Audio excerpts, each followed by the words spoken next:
sa'yo! Kaya bigyan mo makasigaw dyan.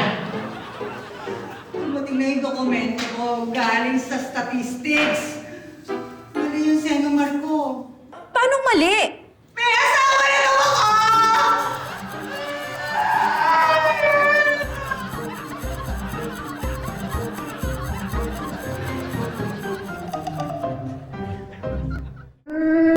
Paano mo nagawa sa akin to? Hindi ko naman talaga alam eh. Pwede ba yun? Hindi mo alam. 2 araw pa lang tayo, Tere. Tapos malalaman ko, kasal ka na pala sa ibang lalaki. Promise, gabi ko. Pati ako nagulat din. Anong gabi ko? Wala na tayo. Huwag naman, please!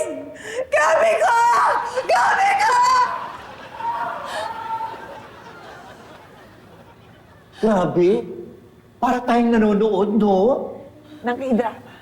Ng horror movie. Bakit anong nangyari? Umorder kasi si Tere ng documents niya sa statistics. Tapos doon sa Senomar niya, nalaman niya na married pala siya. Bakit may amnesia ba si Tere? Eh, bakit nakalimutan niya may asawa pala siya? Nako, alam niyo kung ano yan, scam yan. May napanood na akong ganyan. Tamang-tama, may kakilala akong makakatulong kay Tere. Hi there! What's up? Kailangan niyo daw ako. Oo. Kasi kailangan namin ng expert Really? Saan? sa scam. What?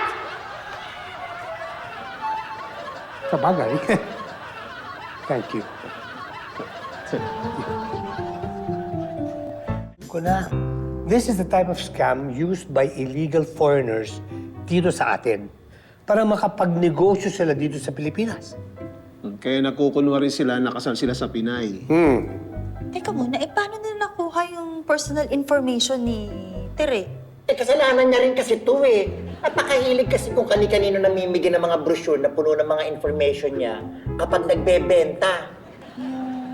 Malay ko ba naman na mapagsasamantalahan yun? Look, it says here that you are married to an Indian national by the name of Ranjit Patel. See that? Actually, yung name yun is very common in their country. As a matter of fact, may kilala rin ako na ganun ang pangalan. Nakatrabaho ko noon dati, yung nagrarakit pa rin ako. But I don't know if that's the same Ranjit Patel that's here in your document. Sa tingin mo, yung kilala mo, yun yung tang scam kay Tere? There's only one way to find out.